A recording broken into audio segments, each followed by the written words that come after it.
Okay, just a recap. I apologise for not understanding the technology. We're going to look at the impact of the anatomical and physical changes of pregnancy and how they affect how we proceed with anaesthesia and analgesia for labour and caesarean section. I'm going to go back to basics because if you understand the basics of this subject, you will understand fundamentally how to anaesthetise these women safely and well. The lecture objective is to understand the anatomical and physiological changes of pregnancy and to see how they impact on the anaesthesia and analgesia. In addition to this, I have made sure that the subject topics of tonight's lecture and the following three map to all areas of the resident stroke trainee curriculum of the Royal College of Anaesthetists curriculum for obstetric anaesthesia. So if you cover these subjects both with the lectures, with reading and with your practice, you will have achieved competency in basic obstetric anaesthesia and intermediate after next week's lectures. So the changes that occur in pregnant women are designed fundamentally to favour fetal development. The fetus is a very selfish and greedy organism, and it is designed to take from the mother, take the oxygen, take the calories, take everything. So we must understand this. The pregnant woman is also designed to favour maternal survival, and the fact that you may coagulate your blood more easily may have stopped you bleeding to death in previous times, but in today's time this now becomes problematic in the fact that it predisposes you to deep vein thrombosis. So all of these problems add up to making anaesthesia a little more difficult compared with the non-pregnant subject. The changes of pregnancy are mediated by progestogen and estrogen. The progestogen and estrogen come from the ovary up till the end of the first trimester at 12 weeks of 40, and after 12 weeks of 40 the placenta takes over. So what we will examine this evening is how do these changes specifically impact on the conduct of anaesthesia, and what adaptations must we make to deal with these changes. So if we examine the anatomy changes initially, starting at the top, there is increased vascularity and edema of the mouth, the larynx and the pharynx, and sometimes of the trachea itself. There is weight gain. Even if your pregnant woman only gains, say, 5 to 10 kilos, she is going to be significantly bigger than she was previous to that. Unfortunately, in my country, we have many women who have BMIs of over 35. So the weight gain that I see in my practice is perhaps more problematic than the weight gain that you see in yours, although I'm sure you do have some big pregnant women out there. Whatever your Malin-Patty score was before you were pregnant, it will now be +1 score. So if you were a 1, you'll be a 2. If you'll be a 2, you'll be a 3. And a 3 will become a 4. The neck circumference in itself will increase, and the breast tissue will increase in size to facilitate breastfeeding of the infant. This adds up to a decrease in the thyromental distance, which may be problematic for the actual physical act of incubation, and it also predisposes the pregnant woman to obstructive sleep apnea, which may not be a problem intraoperatively, but certainly may be a problem postoperatively when your patient has had opioids and has depressed respiration from having a general anaesthetic. So if we look at these changes in detail and we think about what strategies we will use to deal with these changes. So if you look at the illustration on the left of the screen, we see someone who is quite clearly Mallampati 3 or 4. This will perhaps necessitate the use of a longer laryngoscope blade compared to normal. So you must always have the normal size that you use, say a Macintosh 3, and also a Macintosh 4 available before you start to anaesthetize for a GA. If we look at the woman on the right of the screen, she's just supported with her head on one pillow in what in the non-pregnant, non-obese patient would be the standard neutral, neck neutral, head neutral position. As you can see from the ruler that's been applied to her, the thyromental distance is almost negligent. And if you were to try and get a laryngoscope into that space to facilitate lifting the tongue, given that her tongue and her palate look like the picture on the left, you can see that already you will be getting into difficulty. And the most important thing in any aspect of anaesthesia, let alone obstetric anaesthesia, is to avoid getting into difficulties, to anticipate what the problems are going to be, make plans for the problem, and therefore do not get yourself into a difficult position. In order to increase the thyromental distance and the space for the laryngoscopy, the laryngoscope to be placed, the handle of the laryngoscope, you may need an assistant to place their hands on the upper aspect of the patient's chest over the breast tissue, manually retract the breast tissue caudally in order to increase the thyromental distance. You will also need to place your patient in what is known as the ramped up position. Now, if we look at the illustration in the lower left-hand corner, you can see that this patient has now had the ordinary pillow removed and a different pillow called the Oxford Help pillow inserted.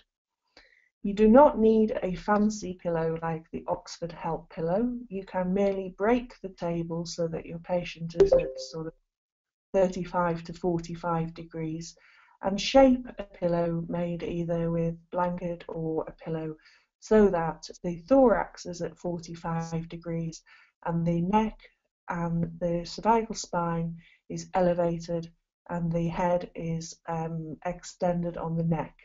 And you can see from the application of the ruler that already, just by changing the position of the patient without retracting the breast tissue, you have been able to create a space in which you will be able to maneuver your laryngoscope.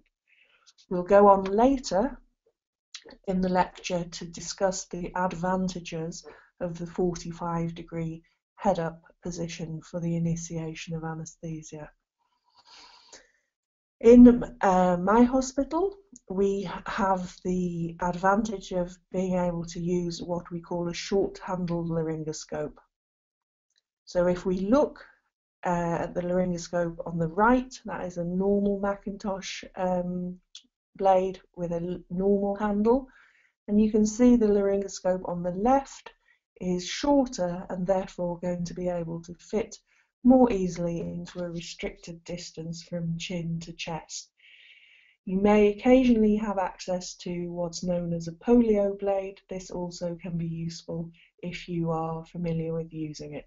However, what you need to do is become expert at using the laryngoscope that you have in your establishment.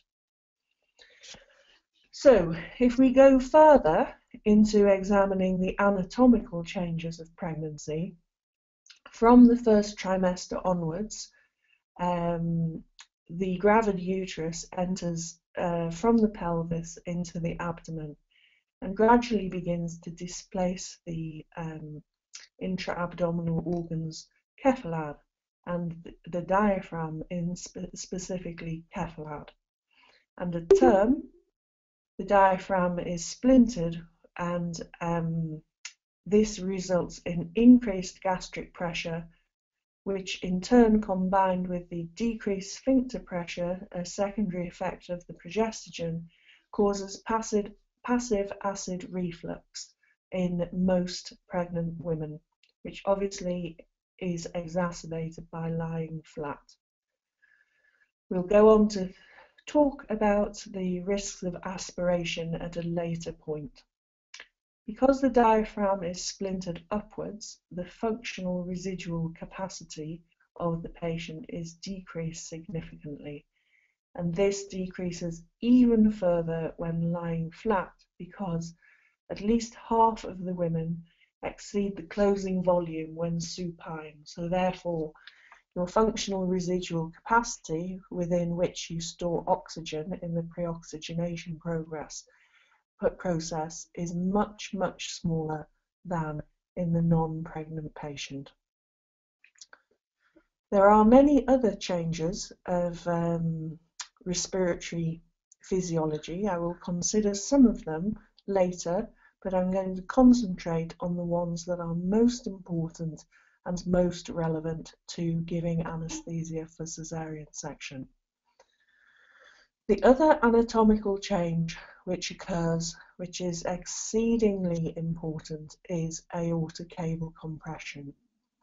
Once the uterus is visible abdominally, the uterus will cause pressure symptoms on the vena cava and the aorta in the pregnant woman lying flat. So, if we think to summarise the strategies for maximising our chances of successful and safe anaesthesia, general anaesthesia for caesarean section, the three most important things are the giving of an antacid. In this case I've illustrated ranitidine, and you may add sodium citrate, which is a non-particulate antacid. However, as before with the laryngoscopes, you must use the drug that you have available in your hospital. It could be cimetidine, it could be a proton pump inhibitor, but the thing to do is to make sure that every pregnant woman who is at risk of caesarean section or who's coming for an elective caesarean section has had some antacid prophylaxis prior to induction of anaesthesia. If a patient comes as an emergency for general anaesthesia, it is even more important to give an antacid, and you may wish to give it IV. If we look at the illustration of the pregnant woman in the 45-degree head-up position, we can see, as we've talked about in the previous two slides, this ramped up position increases the thyromental distance and the chances of being able to maneuver your laryngoscope easily into the patient's mouth. It also has the advantage of increasing the FRC compared to if the patient was entirely supine, and with the critical time limit that you have for laryngoscopy after pre-oxygenation of the pregnant woman, the more that you can improve the FRC, the more time you will have to place your endotracheal tube. And in a situation where it may be difficult or not entirely straightforward to place your endotracheal tube, every second counts. I've also illustrated on the left the use of cricoid pressure. Cricoid pressure, as you know, is the delivery of pressure onto the cricoid ring, which in contrast to the other tracheal rings is complete rather than deficient at the back.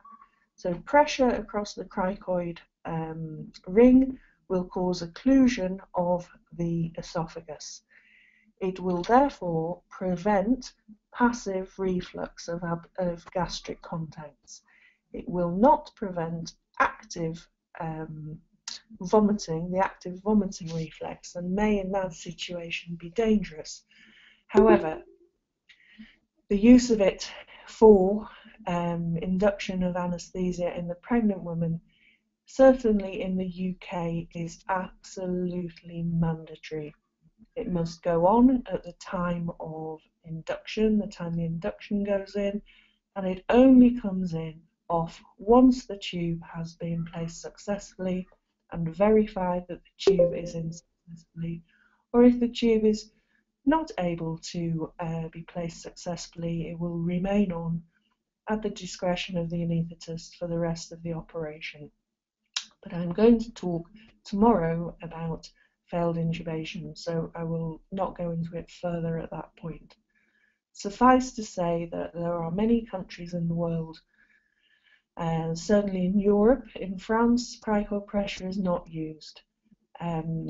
However, it is advisable, I would say, if you have a trained assistant who can apply it, because it is only a win-win situation.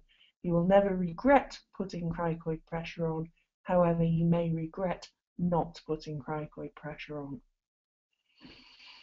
Now, the anatomical changes of pregnancy not only impact on the conduct of general anaesthesia, they also impact quite significantly on the conduct of regional anaesthesia and anesthesia. All pregnant women, especially those at term, develop an exaggerated lumbar lordosis. This may be exacerbated further if the woman has a multiple pregnancy, if she has polyhydramnios, and some sets of people around the world, such as people from West Africa, have a very exaggerated lumbar lordosis, and the flexion of the lumbar spine on the pelvis causes the interspace that you're trying to aim for with your needle to be much smaller than in the non-pregnant patient. So, as you sit your mother on the bed, if you're doing your spinal sitting, it is possible to tilt the bed forwards towards the mother's knees, backwards towards the mother's back, so that she has to lean forwards to stay on the table. This will marginally increase and marginally decrease the lumbar lordosis, and therefore opening up the space by a fraction of a few millimeters, which may be crucial for you to insert your needle successfully. It is also important to increase the hip flexion of the hips on the pelvis by putting the lady's feet on a pillow or something, or a chair or a stool, so that her knees are slightly above the height of her hip joint. This will also increase marginally the interspace size. So, anatomical changes of pregnancy do not only impact on the delivery of general anaesthesia, they also impact on the delivery of regional anaesthesia. Now, if we look at the changes in respiratory physiology, they are many and numbered, and they are very favoured of examiners in the MCQ format. As I said previously, I'm not going to go into all of them. You can read that from a book, you don't need a lecture on it. What I'm going to do is focus on the ones that have specific implications for the delivery of general anaesthesia. Pregnant women have an increased respiratory rate.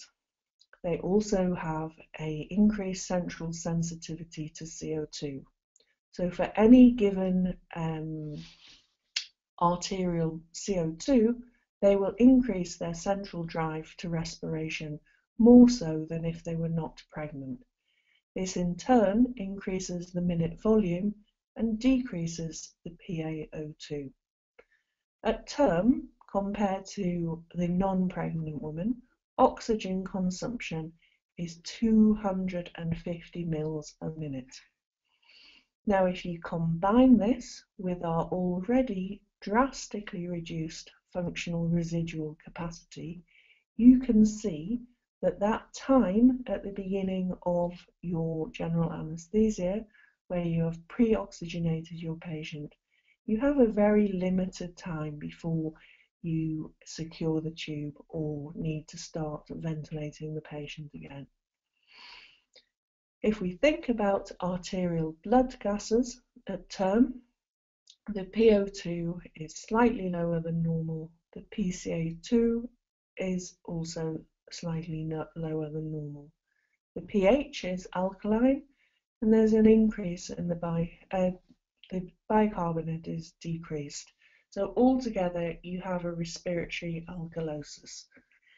Now, in the context of the acutely unwell pregnant woman, if you see an acutely unwell pregnant woman with an acidotic pH and a metabolic acidosis, you can be sure that she is a very, very sick woman indeed, because she is starting off with a pH of 7.43. So, if we summarize the implications of the anatomical and respiratory changes for giving general anesthesia, I cannot stress enough the importance of good pre-oxygenation, the use of a tight-fitting face mask, high flow 100% oxygen. Pre-oxygenate the patient 45 degrees head up, and do it for at least 3 minutes. Ask the patient to take 4 maximum capacity breaths, and if you have oxygen monitoring, wait for the end tidal oxygen to become greater than 70%. This is all before you pick up your propofol or your induction agent. You need to pay very, very, very careful attention to getting the basics right so that the rest of your anesthesia goes well. If we look at the cardiovascular physiological changes, in the 3rd trimester, the heart rate is 25% up on normal. The stroke volume is up 25%, and the cardiac output is therefore up 50%. All pregnant women at term have some degree of left ventricular hypertrophy. However, there is no change in the contractility of those hypertrophied myocytes. In contrast, the systemic vascular resistance of the patient, a mechanism mediated by progestogens, is down 20%. So although cardiac output is increased and heart rate and stroke volume are increased, the overall effect is for blood pressure to decrease below pre-pregnant levels in the 3rd trimester. The implications of this are many. I'll discuss the implications for hemorrhage later, but also if you see a woman with hypertension, this is a significant increase compared to what her blood pressure should be and must be taken seriously. If we go back to the subject of aortic caval compression and anatomical change that occurs on the cardiovascular system, there is decreased venous return by direct pressure of the gravid uterus on the vena cava. This leads to a decreased cardiac output, and this in turn leads to decreased placental flow. If you have a fetus that is compromised, for example, it's small for gestational age, or the placental flow is compromised because the patient has preeclampsia, any drop in placental flow can be critical to the fetus. So you may, if you drop the blood pressure and you drop the placental blood flow, you may turn an urgent section into a super urgent section because the fetus becomes bradycardic in response to the decreased placental flow. This is very, very, very important because the giving of anesthesia for cesarean section, it is a cliche to say that you have 2 patients, but you do have 2 patients, and you must give your anesthesia to the mother with respect to the fetal outcome as well. If we look at these MRI pictures taken of a series of mildly obese pregnant women who were put in an MRI scanner and got to put in different positions, you can see very clearly that even with a wedge under the hip there is still significant vena cava compression compared to the size of the vena cava on the right hand side, where the patient is fully in the left lateral position. So it may be that your obstetricians are not keen on the idea of you tilting your patient when you lie her down, either after her spinal anaesthetic or when you lie her down before her general anaesthesia. I will implore you, if you take home only one message from this lecture, is the absolute paramount importance of left lateral tilt for the pregnant woman. It is so important and absolutely necessary to preserve feto-placental blood flow, and also to preserve the woman's cardiac output and loss of consciousness just from mechanical obstruction. It's no good wondering whether ephedrine is better than phenylephrine and in which dose you should give it and what route you should give it, unless you give yourself a head start by getting the very basics in place, including the vena cava, by lying your patient flat. And I'm sorry if I've gone on a bit about this, but it is so important, and I'd really like you to remember it when you go back to work next week and do your next cesarean section. So if we think about methods of uterine displacement, in the UK we displace the uterus by placing the woman in the left lateral, putting left-sided tilt on the patient by using the theatre bed controls. You're meant to put 15 degrees of tilt on. However, it is quite steep, so you may have to compromise a little bit. Many of my residents have now acquired a tilt meter on their iPhones and their Android phones, and I often see them going to the end of the bed and measuring the degree of tilt, which may seem a little excessive, but just try it and see what you think. The gold standard for preventing aortic cable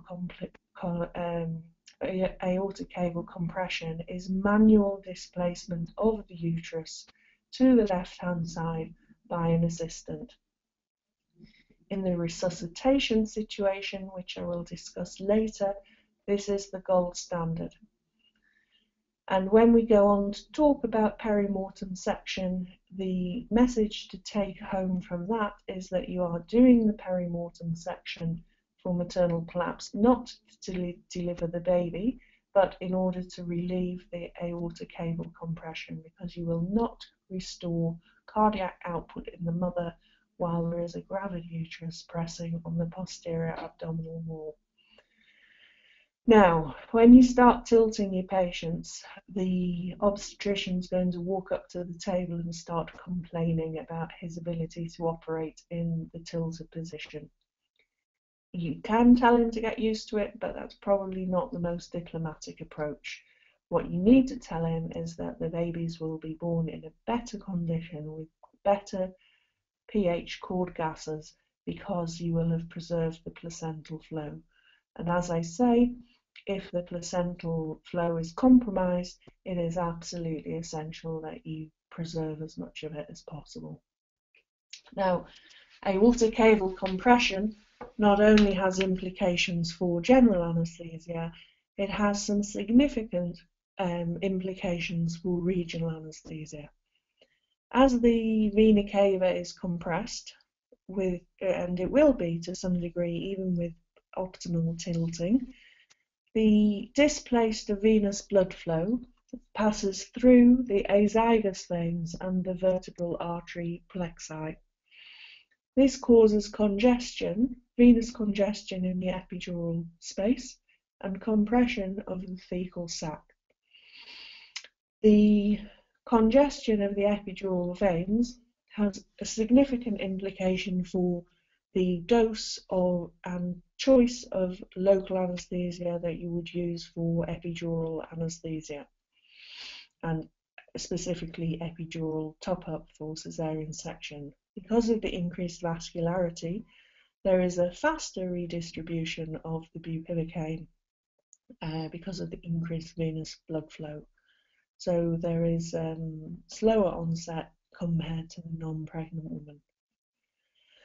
This also causes, if you do a spinal, the compression of the intrathecal sac by the engorged epidural veins with the extra blood flow going through them, the extra venous return going through them, will cause compression of the thecal sac, which will cause the dose of local anaesthesia that you have introduced into the thecal sac to rise higher and further and quicker than if you had a non-pregnant patient or a patient without aortic cable compression.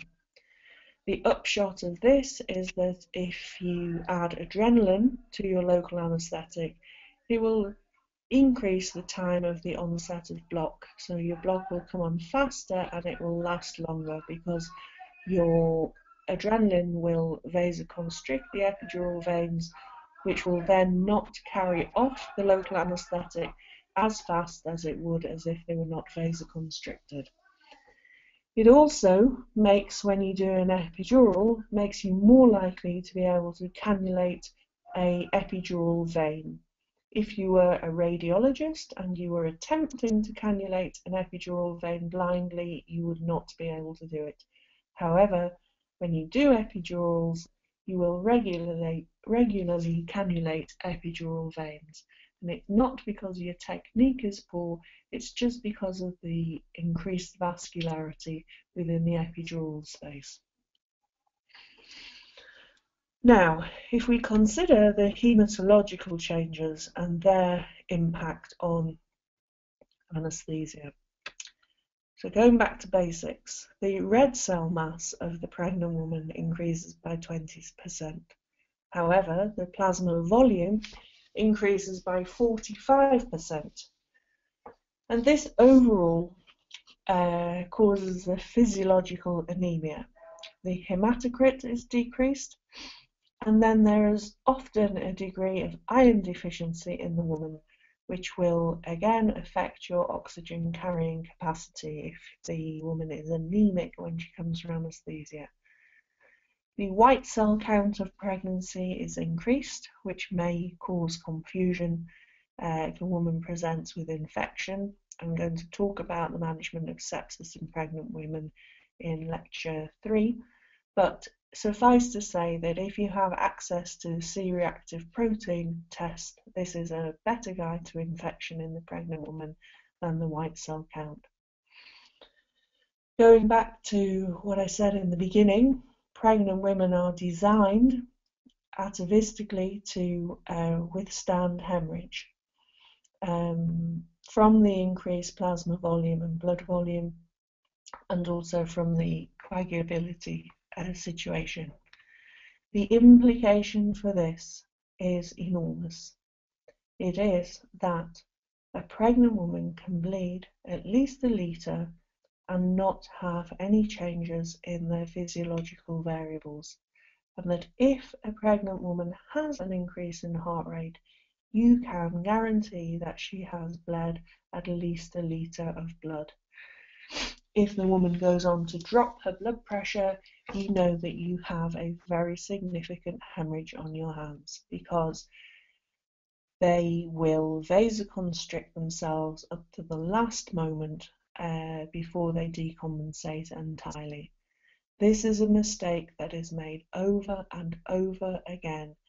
Every day, everywhere in the world, someone will look at a bleeding pregnant woman and say, but her pulse is okay, her blood pressure is normal, how can she be bleeding? And again, along with the message about the importance of avoiding aortic cable compression, the other really, really important message to take away from this, and I will emphasize it throughout the lecture series, is that if you have changes in your physiological variables, heart rate and blood pressure, in a pregnant woman, you have a serious hemorrhage on your hands. The bigger volume of distribution also has significant implications for drugs that are redistributed in the total body water. Every year, significant numbers of women die unnecessarily from epilepsy in pregnancy because some of their caregivers do not understand that it is important for a drug such as phenytoin to have the dose increased and closely monitored because of the increased volume of distribution. Coagulation changes. As I said, pregnant women are designed to withstand hemorrhage. They have an increased fibrin production. All clotting factors, except for factor 9 and factor 13, are increased. So therefore, the woman is already in a hypercoagulable state, which will act positively to ameliorate bleeding by being able to clot more effectively. However, in this day and age where women have risk factors such as smoking and obesity, the hypercoagulable state can act against the woman and make them prothrombotic and at risk of deep vein thrombosis. There is increased platelet production, but there is also increased platelet consumption, so the platelet count will remain the same, and there is an increase in fibrinolysis as a reflection of the hypercoagulable state. Now, you may feel at this point, what has deep vein thrombosis risk got to do with me as the anaesthetist anaesthetizing someone for a cesarean section? Again, I'll talk about it in more detail next week, but it has everything to do with you. You are the first person who can implement measures to decrease the woman's risk of deep vein thrombosis by applying elastic stockings to the patient prior to cesarean section. You may think this is not my problem, I'm just here to give an anaesthetic. However, when the woman comes back collapsed with a pulmonary embolus and you have to resuscitate her, you have to take her to your intensive care unit, this is seriously your problem now. So like I say, the whole thing in anaesthesia is about anticipating trouble and not getting into trouble. So take a moment before you start your cesarean section anaesthesia to think about whether the woman is, all women having cesarean section are at risk of deep vein thrombosis. Has the woman had the most simple step implemented, that is elasticated stockings or the application of crepe bandages? Within Palestine, pulmonary embolus is a significant direct cause of maternal mortality. So like I say, you are at the front line of beginning to prevent deep vein thrombosis in women having cesarean section. There are renal changes. The glomerular filtration rate goes up secondary to the increased cardiac output. This means that drugs that are cleared through the kidney will increase. There's also there's a maximum threshold for glucose reabsorption at the glomerulus. So therefore, women will get physiological glycosuria, but they may also be at risk of non-insulin dependent diabetes, but that's a bit out of our range. But importantly, there is a decrease in the plasma osmolality at term. Now, the decrease in the plasma osmolality at term is important because if you have a woman who has a critical threshold for pulmonary edema, for example, a woman with preeclampsia or a woman with valvular heart disease, at the time of delivery, there is an oxytocin surge and there is a we give a dose of oxygen, and this will decrease your plasma osmolality further. This will therefore make it extremely easy to flood the alveoli and cause pulmonary edema in those who are at risk. Renally, there's an increase in the 2,3-DPG, and this will will shift the oxyhemoglobin dissociation curve in order to offload oxygen more easily to the fetus. However, it will also cause your patient to deoxygenate more quickly compared to the non-pregnant woman. If we look at the liver and the gastrointestinal system, like I say, there are many changes in the liver, but I'm only going to look at the ones that are directly relevant to anaesthesia. There's a decrease in albumin synthesis and protein synthesis, and a decrease in plasma cholinesterases.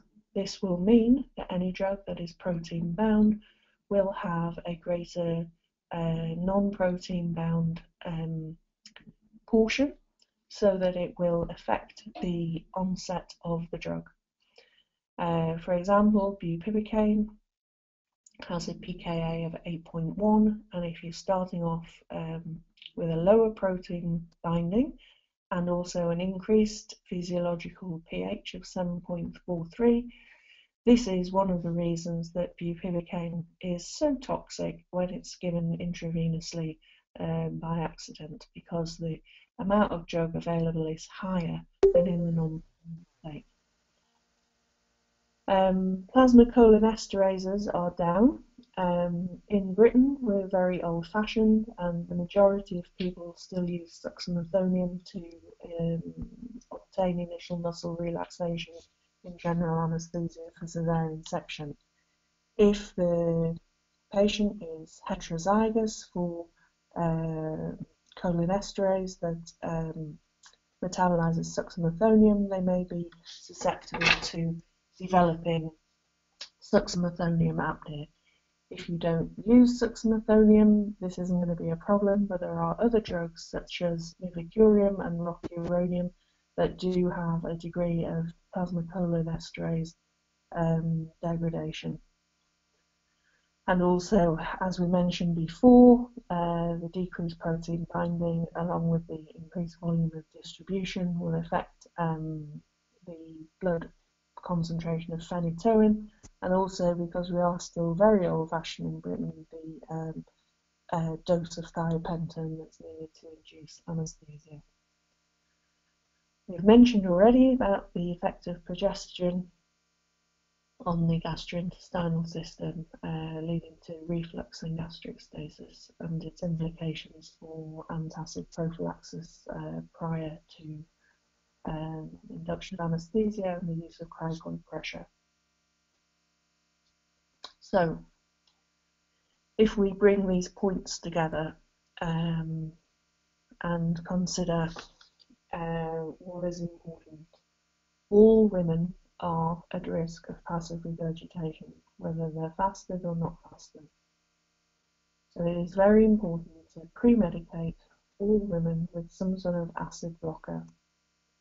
Fasting does not guarantee an empty stomach, because your patient is in pain, they may have been exposed to an opioid for pain relief in labour, and they have decreased gastric transit time per se, as well as anatomical obstruction of the gastric outlet from the gravimutrus. Use cricoid pressure to prevent reflux. Now, we could spend a whole day maybe talking about the pros and cons of cricoid pressure. In my eyes, I can't see any cons for it, because, like I say, you can only be pleased you used it when you take it off, the tube is in place, and your patient passively regurgitates the meal that they ate 2 hours earlier. It is also important to extubate your patient awake when their swallow reflex, their gag reflex has returned, again to avoid passive inhalation of gastric contents. The majority of aspirations in anaesthesia if you look at the confidential inquiry into maternal mortality in the UK, do not occur at induction of anaesthesia. They occur at extubation or several weeks down the line. Say the patient's been in intensive care for a few weeks, when they're anaesthetised by someone who's not obstetric, who doesn't put cricoid pressure on, and then they regurgitate. So remember, not only at the beginning, but you need to have strategies at the end for extubation, and the patient needs to remain having cricoid until the uterus has returned to the pelvis, which is certainly not for a couple of weeks postpartum. Aorta caval compression compromises mother and fetus. It is extremely important to tilt the patient or manually displace the uterus. It is important for the many reasons that I have described. And like I say, if you take home one message from this lecture to go back to work with next week when you do your next section, please tilt your patient. Pre-oxygenate for 3 minutes with a tight-fitting face mask. I see time and time again residents hovering a mask over the patient's face. Even if the patient doesn't like having the mask on, it needs to be tightly applied. It also needs to be the right size. One size of face mask does not fit all, although if you only have one size of face mask in your establishment, then you'll have to use that. And you need to use 100% oxygen at high flow. Even if you have CO2 absorption, please use high flow because it will be more effective than using low flow oxygenation.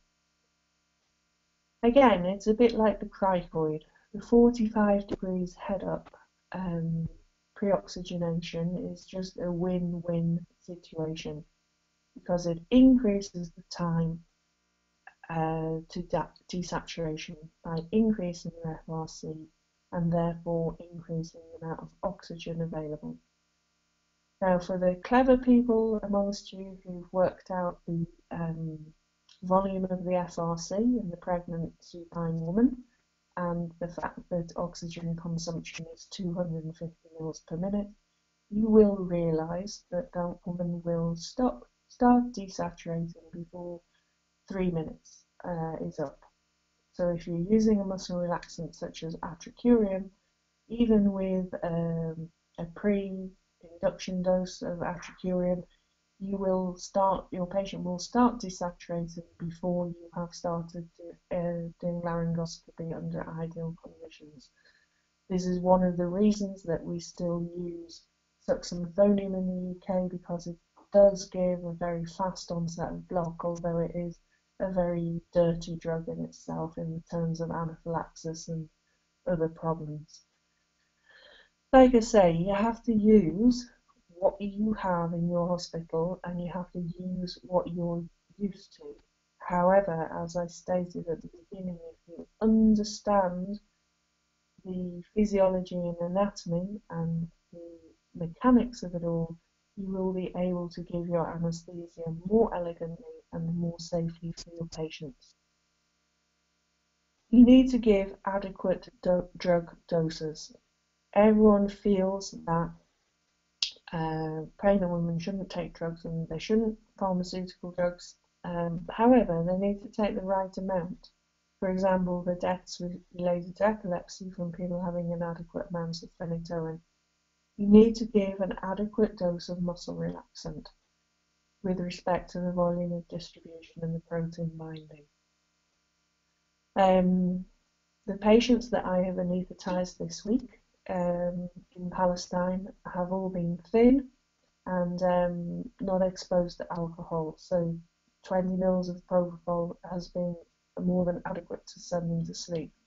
However, when I go back to the UK and I'm faced with a 140 kilo woman who has been exposed to alcohol previously, 20 mils of propofol is not going to do it, and I'll probably need to give her 300. One of the commonest complaints of awareness under anaesthesia is during induction of general anaesthesia for caesarean section. Please make sure your patient is unconscious. Being conscious for intubation is a scarring experience that can leave a woman having post-traumatic stress and a very bad fear of anaesthesia for the future. So like I say, as I've emphasised from the beginning, if you understand the physiological changes, you will be able to give your anaesthesia more elegantly, more safely, and more better than if you just give the one size fits all, this is what we do for everyone type of approach. So the implications for regional anaesthesia. If you want a really fast onset of block for spinal, place the patient in the lateral position, use barbotage, and the addition of an opioid improves the quality of the block.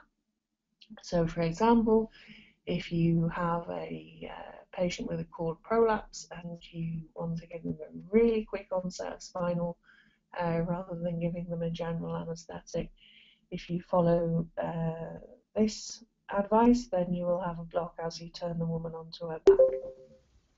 For epidural anaesthesia and top-up epidural for caesarean section, it is important to remember that tachyphylaxis occurs when a patient's been exposed to several hours of bupivacaine. So if you top up the patient's epidural with lidocaine with adrenaline, you'll get a faster onset of block and a longer duration of action. You also need to put some bupivacaine down as well. Now, one of the questions that I get asked over and over again by my residents is, what do you use to top up an epidural to make it really good? If I knew that, I would not be working. I would just have written a book and be living in the Caribbean or something at this point in time. Nobody really knows, but lidocaine plus adrenaline is a good start because of the reasons that we've talked about, the venous engorgement. So that's what I'd advise for an epidural top-up. Now, this is a patient of mine who you can see quite clearly is texting during her caesarean section. She's tilted and clearly feeling no pain, and you know, I would like to say that all my caesarean sections go like this, but they don't. However, with careful planning, thinking things through, thinking about how the changes of pregnancy impact on what we are going to provide the woman with for anaesthesia, then you will be able to make things as smooth and as safe as possible for your patients. So if I conclude, just to reiterate, that understanding the anatomical and physiological changes of pregnancy is essential for giving optimal anaesthesia and analgesia for caesarean section. Thank you.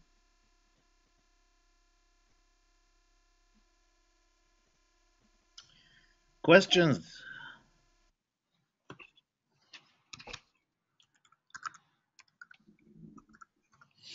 Julia, I have a question, if you don't mind. I've noticed, and I'd like the other folks to help me out with that. I've noticed in Palestine that if a C-section is being done under general anesthesia, first you put the patient to sleep. She's not prepped, she's not draped, none of that. First they put the patient to sleep, and then they start the prepping and the draping and positioning and all that type of thing. And in the United States, we under general anesthesia, we prep the patient and drape her and everything, and then start the induction. What do you do in Britain, and what do you think of that practice? I think the prepping and draping in advance is good. However, I would just say that there's one slight disadvantage for that, is that once your patient is prepped and draped, your surgeon will want to make the incision as soon as he gets the knife in his hand, and he won't understand that you need to secure the airway first. So if it was a very urgent class 1 cesarean section, excellent. Yes, please.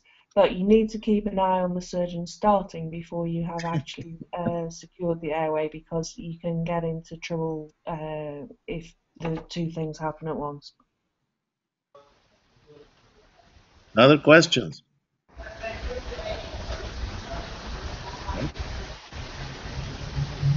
You always hear this noise, and I'm not sure what it is.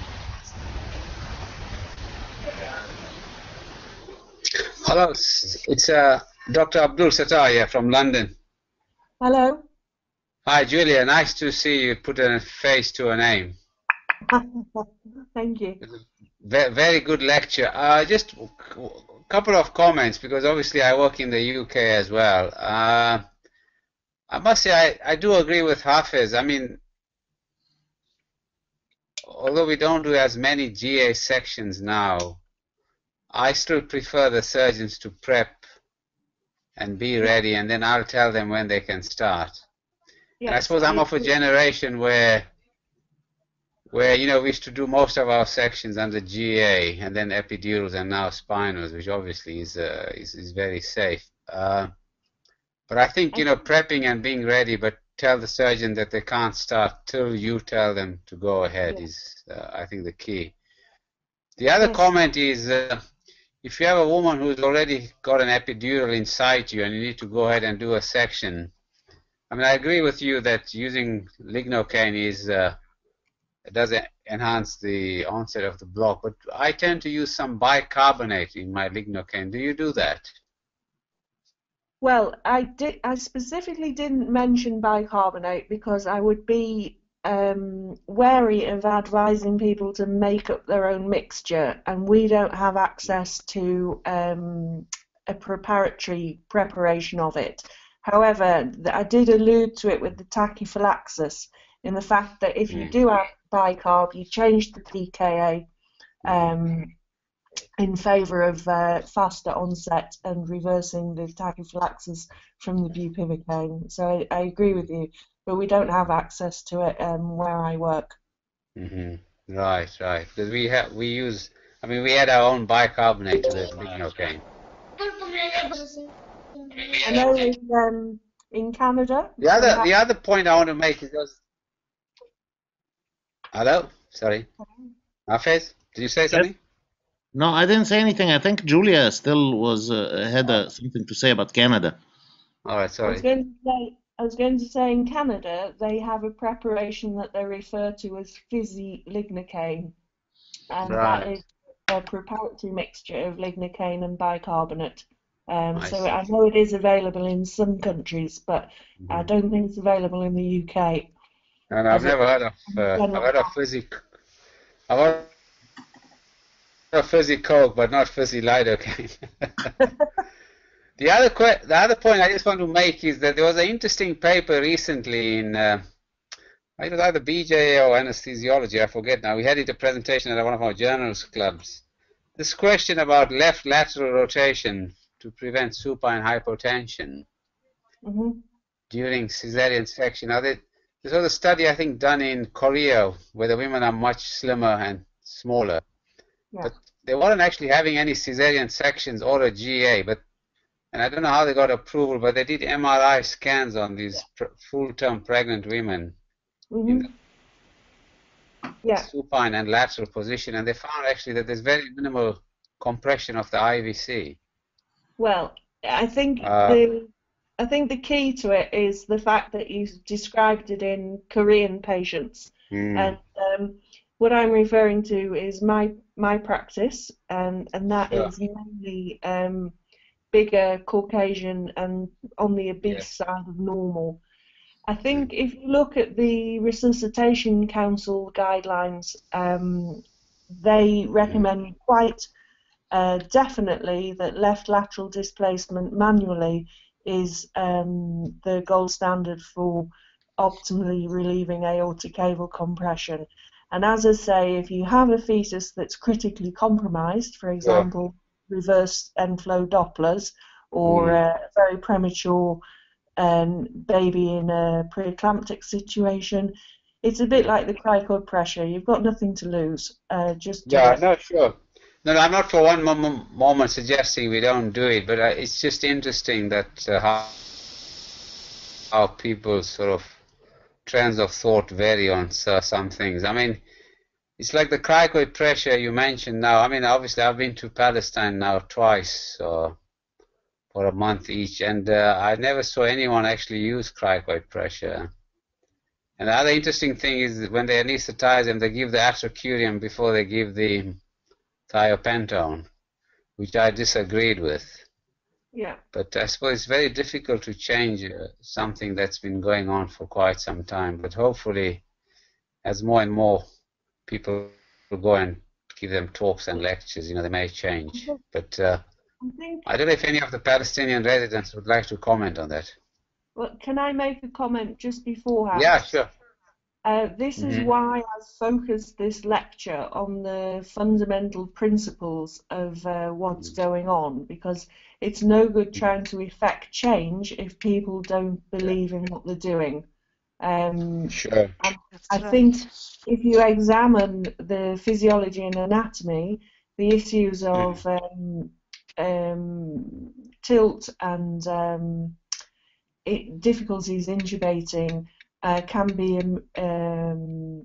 made better, and I think a standardised practice to GA for caesarean section can only be welcomed, because as a resident you are confused when you see people doing different techniques. So to propose one single technique as a starting position, I think, could only be a good thing. Yeah, no, it was a fantastic lecture you gave, actually. Julia, I mean, Julia, Mustafa has a question about the effect of bicarbonate on lidocaine. Mustafa, can you, or Tamer rather, Tamer al-Falah, yeah. Tamer. Well, the question is it's in a little chat box. If it's closed on your panel, you can just click chat. But at any rate, he is asking what's the effect of bicarbonate on lidocaine, and the effect is the pKa of bupivacaine on lidocaine is above physiological pH. So if you make this solution alkalotic, then you will increase the non-ionized portion of lidocaine or bupivacaine available, and therefore this will penetrate the cell wall because it's the non-ionized portion that enters the cell wall, and therefore you'll get a faster onset. Other questions, Shabab? Julia, I have a question about the non-particulate antacid that we give the patient. In the United States, we do not use any of the intravenous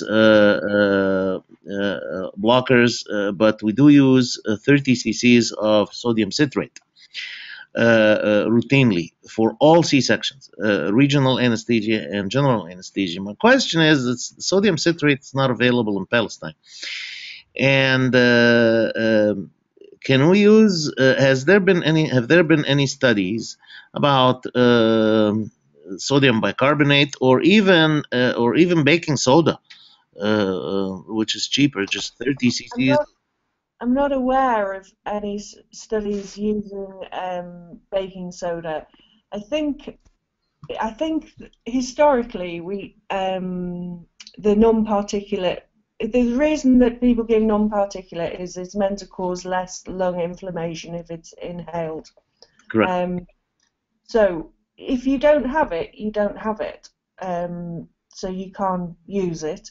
But I would recommend using the preparations that you have available to you, whether that's a proton pump inhibitor or an H2 blocker, and to give it intravenously if the patient's not had it orally. Only problem with that is that it takes time.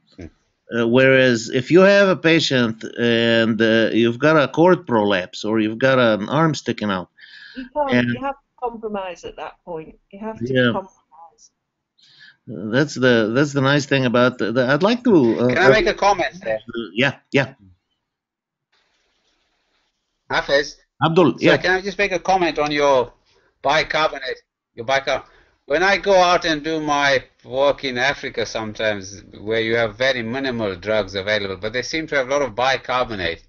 I do get them. We take 20 cc's of bicarbonate with 20 cc's of water and mix it and get them to drink it. Now, how effective it is, I'm not sure. Whether I'm treating myself or the patient, I don't know. But I've kind of tell the residents to do that. But Ravs, here's something though. Here's something. When you do a pyloromyotomy on a baby, the child has a nasogastric tube, and we put a cc per kilo of sodium bicarbonate, and then you shake the baby. You shake the baby up and down a little bit, not too much, just kind of tilt him back and forth to mix up the bicarbonate. So we've done this for a lot of decades. Sodium bicarbonate for pyloromyotomy. So why not for an adult? Yeah, and it's very easy. Yeah, sure. Why not? I mean, there is this question of whether you can use magnesium trisilicate. Now, that used to be used. When I first started anesthesia, sodium citrate wasn't around. So we used to give magnesium trisilicate, but you get what's called a layering effect with that. And there's a technique called the Holsworth roll, because I think it was a Dr. Holsworth who was a famous obstetric anesthetist in the 70s and 80s in the UK.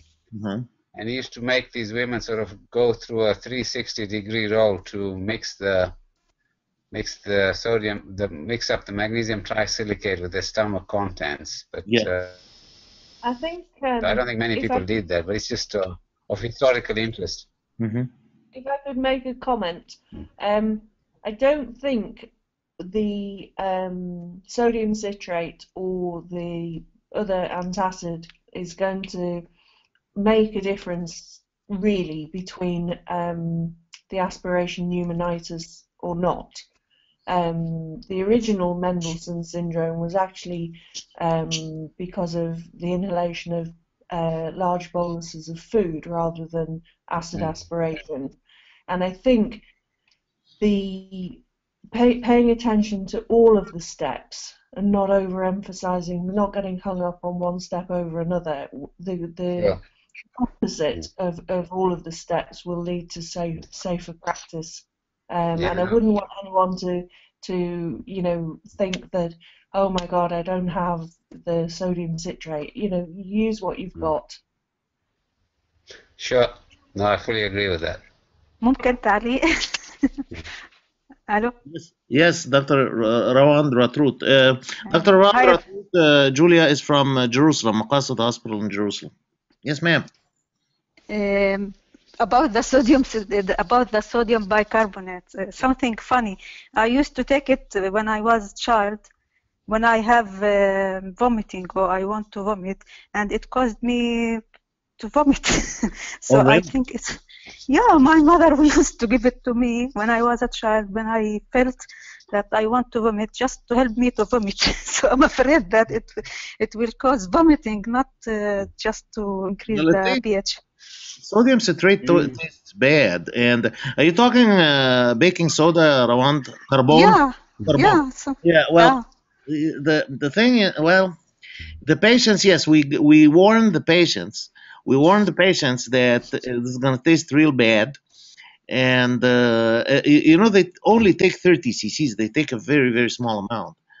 And the notion is to convert if there is an aspiration of gastric contents, particulate aspiration of food, obviously there's nothing you can do about it. But at least to raise the pH. Right, at least to raise it. It'd be a nice little study to do in Palestine. Can I say something? First of all, thank you very much, Dr. Julia, for the lecture. It was great. Most of the what I heard, I know about it, but what you said, what Dr. Abdel-Sattar said about what that he didn't see any of the residents doing cricoid pressure or taking the precautions for the cesarean general anesthesia in pregnant women. I heard from the residents in Al-Maqasid that I think Dr. Hadil, did a study, or she took, I don't know how many patients under general anesthesia, cesarean section, and they didn't, without doing the precautious things, the cricoid pressure, and to put them in the a little bit 35 degree up, and they didn't see any aspiration. They told me that they didn't see any aspiration in these pregnant women. So I wasn't there, but they told me about that. For me, I don't know if Dr. Abdel-Sattar, mostly I don't do cesarean sections in Al-Maqasid because they do most of the cesarean sections in the first floor. They send the residents to do the cesarean sections. So I don't know much about cesarean sections. But if I have to do it under general anesthesia, I do all these things, putting the patient in the left lateral position, select maneuver, record the pressure, giving. So it's not new, but as you said, it's difficult to make them do the things that they are not used to do. As if I'm doing something I agree. strange. And even I asked the surgeons. I asked the surgeons to clean the abdomen and to put everything before I do the induction. That's what I'm used to do in Hadassah. If I want to do the under general anesthesia. And for the epidurals, I used to use bicarbonate with lidocaine 2% if I want a quick onset of the epidural. I used to use 9 cc of lidocaine 2% with 1 cc of bicarbonate to increase the onset of the epidural. But I am not familiar with using the adrenaline in the spinals. That's a problem. Yeah. Thanks for making those comments. I mean, I had the same argument when I was talking to the residents in Maqasid.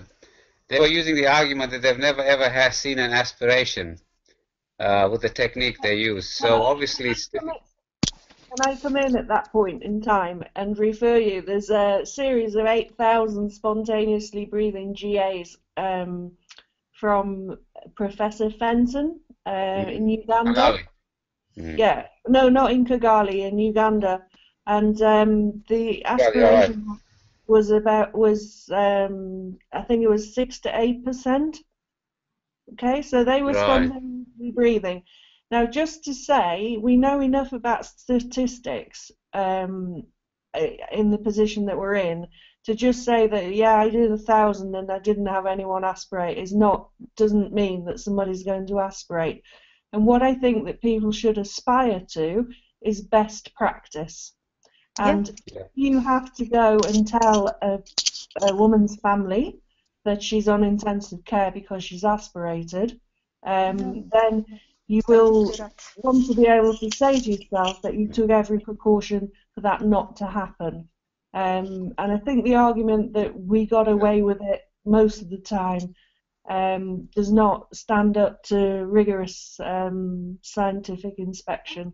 But I do understand that I am influenced culturally by what is standard practice in Britain. Yes, I don't think that study was powered.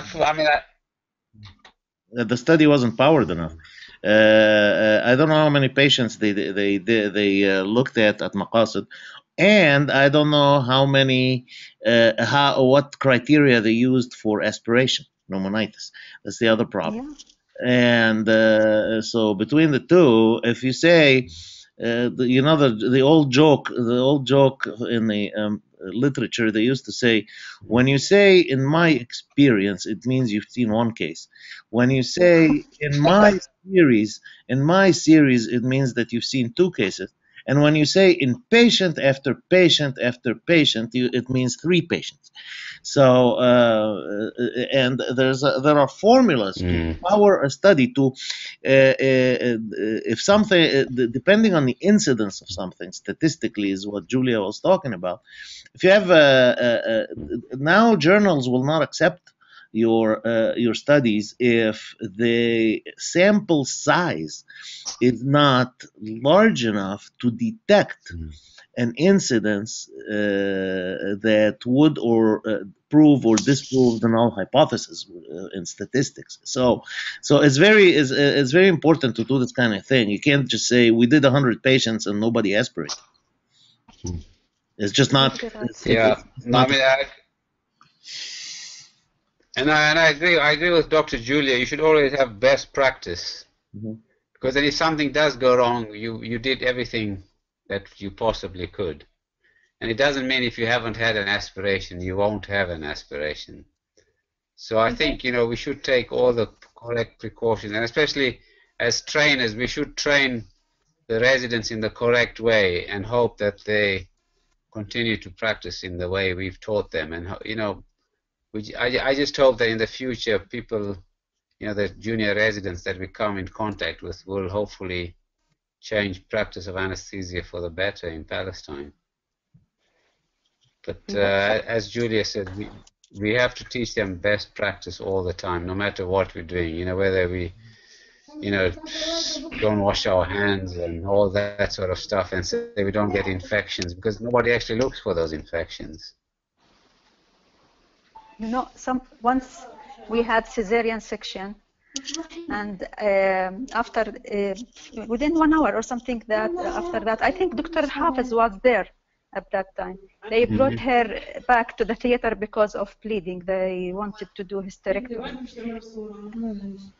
And I asked them to do rapid sequence with cricoid pressure, and no, she's fasting, they told me. She's fasting. I told them, pregnant woman till 40 days or few weeks after delivery, she is still considered full stomach. I don't know. They don't take these precautions. I think that comes back to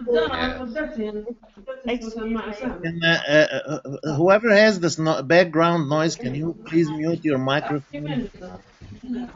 Excuse me. I think referring back to the lady's last comment, that's why I have emphasized understanding the fundamental principles, because the people who said to you that woman's not at risk of aspirating and she's fasted quite clearly have not understood exactly changes.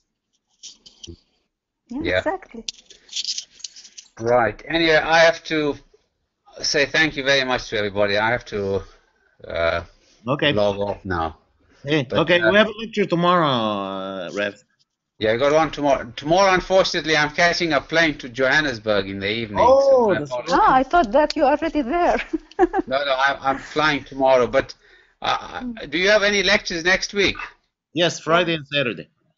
Same time. Okay. I'll try and join you, inshallah. Good night, everybody. Safe trip. Good night. All right. Good night. What else would you like to talk about? Yes, I know. Habits, Rawand, are very, very difficult. And as long as the general mindset of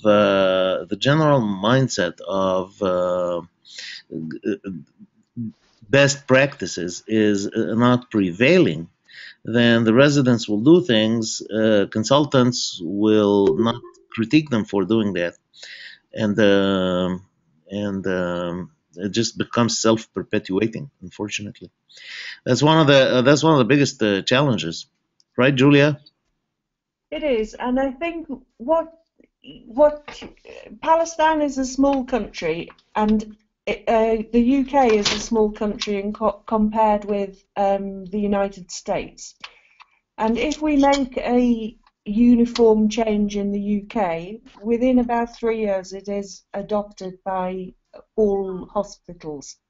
So I think, it is possible to adopt best practice for all hospitals, but it does take a number of years to change the culture, and also to accept that the implementation of guidelines and protocols is not reducing the physician's personal choice or diminishing their expertise. It is just a shortcut to implementing best practice, and reduce. The thing at the end of all of this is reducing maternal mortality, which we must do. Yep. It's always the question of, if this was your wife having the C-section, would you do cricoid pressure? Would you give her an antacid? Would you? So forth. Yeah. When I go to the cesarean section under general anesthesia, I almost got crazy of what I see there. Yeah. Nothing. Pre-oxygenation is done with 50% air with oxygen. I asked them, what is the pre-oxygenation? 100% oxygen, not 50% oxygen. Well, that will depend. I think another way of tackling it is by educating your anesthesia technicians and empowering your anesthesia technicians to adhere to a protocol, so that that's another aspect of reinforcing the message.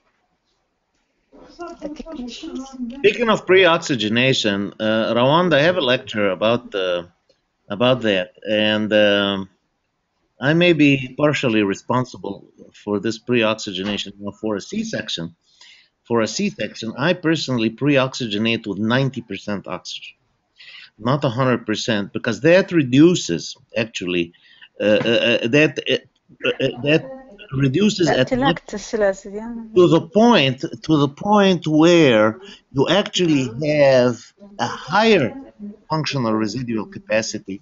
The people who studied that is the group in Zurich in Switzerland, Hidden Sterna, and if you pre-oxygenate with 90% oxygen, you will have longer period of tolerance of anoxia. Now there will be times when you have to pre-oxygenate with 100%, and I completely admit that this is purely psychological. I think the highest FiO2 that you can pre-oxygenate with, is 90%, and that hasn't filtered to the obstetrical anesthesia literature yet, but eventually it will. But a normal patient, I pre-oxygenate between 50 and 90% FiO2, depending on how high risk the patient is for difficult intubation. Yeah, like obstetric patients and morbidly obese patients also. The morbidly obese patient with bulbar paralysis, patient who looks very difficult to intubate. But those patients, I do a number of other things as well. I have them do self-PEEP by puffing their cheeks. They sit up before I lay them down on the table. I have them sit up, take a few I have them take a few vital capacities in, hold them in for a few seconds, and then exhale them very slowly while puffing their cheeks, because that reduces the amount of atelectasis. And as soon as they lie down, a little bit of a head-up position, of course, increases the functional residual capacity. And then I pre-oxygenate them with, like I said, 90% oxygen. And at least in my hands, I haven't had any problems clinically in my experience, but the literature seems to corroborate that very, very, very few patients need 100%. But PEEP before induction, coupled with a little bit of nitrogen, That in and of itself, just 90% will prolong will reduce the incidence of atelectasis by 50%. No. Yeah. No. All right. So tomorrow will be another lecture on obstetric also. Julia, what Tomorrow we're going to explore the human factors around giving general anaesthesia and how we can get a more uniform approach. So looking at protocols and the WHO checklist and team briefings, as well as obstetric analgesia for labour. Very good. Oh, good. Okay. very good. All righty. See you tomorrow. Thank you. Thank you. All right. Thank you. Everything good, Julia?